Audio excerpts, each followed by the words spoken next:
Abdurrahman bin Auf itu pernah kaya di Mekah, ketika masuk Islam dirampas hartanya. Sengaja tidak dieksekusi oleh orang kafir Quraisy untuk menunjukkan kepada khalayak yang bangsawan yang kaya lagi, jangan ikuti nih. Kalau diikuti jadi begini. Dirampas hartanya, diberikan pilihan. Kalau engkau tinggal di Mekah, tidak hijrah ke Madinah, ke Yathrib, kami berikan semua hartamu lagi, kami angkat jadi orang hartawan yang paling tinggi statusnya, dan kami muliakan semuanya. Tapi kalau engkau memilih hijrah, kami rampas semua hartamu, silahkan pergi, jangan bawa apapun, kecuali pakaian yang melekat di badan. Sengaja nggak dieksekusi. Beliau memilih berangkat untuk hijrah. Yang jadi persoalan, itu istrinya, keluarganya. Mau ikut suami, bawa pakaian, silahkan pergi. Belum tentu selamat, 400 kilo. Tapi kalau engkau tinggal di sini, kami berikan semua harta suamimu, dan silahkan pilih pemuda paling tampan yang mau dinikahi, kami fasilitasi. Sebentar ya Pak ya. Kalau ibu dalam posisi istrinya Abdurrahman bin Auf, pilih mana? Ikut suami kehilangan semua harta, atau tinggal di Mekah, dapat limpahan semua harta suami, bisa pilih pemuda paling tampan yang mungkin ibu ingin dapatkan. Anggap rekaman ini tidak akan disebarkan kepada suami masing-masing. Pertanyaan saya, ikut suami atau tinggal di Mekah? Ikut suami.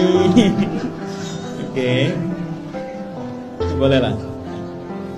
Maaf, ternyata istri beliau tidak ikut suaminya, tinggal di Mekah pada saat itu.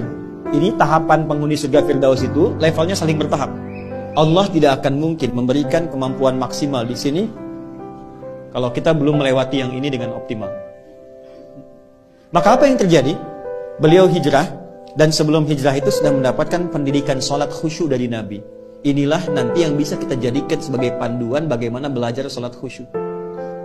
Dilatih oleh Nabi 3 hal. 1, gerakannya dari takbir sampai salam. 2, bacaannya, apa yang mengiringi gerakan itu. Yang 3, hikmahnya. Karena semua gerakan dan bacaan sholat itu ada maknanya. Kenapa berdiri tidak terlampau rapat, tidak terlampau lebar? Kenapa kemudian mengangkat tangan sampai di sini? Ya, itu ada maknanya. Kenapa disimpan di sini? Kenapa rukunya lurus jajar? Itu semua ada artinya. Secara singkat diajarkan oleh Nabi, hijrahlah beliau kemudian ke Yathrib yang kelak jadi Al-Madinah Al-Munawwarah. Maka sampai sana kemuliaan masyarakat Madinah yang sampai sekarang diabadikan di Quran surah 59 ayat 9 sampai 10. Wa yu'thiruna 'ala anfusihim walau kana bihim khassasah. Karena itu disebut Ansar. Ansar itu menolong tanpa pamrih dan sesuai kebutuhan yang ditolong. Jadi kalau ada orang kehausan, yang datang menyambut yang bawa minuman. Orang lapar, yang datang menyambut yang bawa makanan. Abdurrahman bin Auf pernah kaya, jatuh fakir, yang menyambutnya orang paling kaya di Madinah. Pilihannya 2. Perhatikan baik-baik.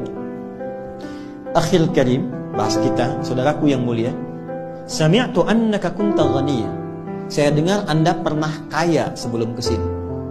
Kalau ingin kaya lagi, ambil setengah harta saya. Dan saya dengar Anda ditinggalkan istri Anda di Mekah. Pilih perempuan paling cantik di Madinah. Sekalipun bagian dari keluarga saya akan fasilitasi pernikahan. Gantian ya Bu ya. Gantian. Kalau Bapak di situasi itu, suruh milih.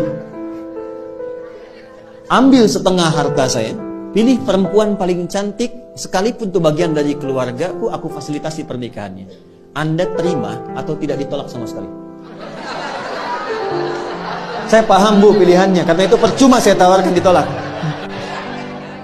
Ya, enggak, orang paling kaya ini bicara demikian karena paham orang yang sudah terbiasa dengan keadaan tidak mudah menyesuaikannya. Beliau kira Abdurrahman bin Auf itu seperti itu.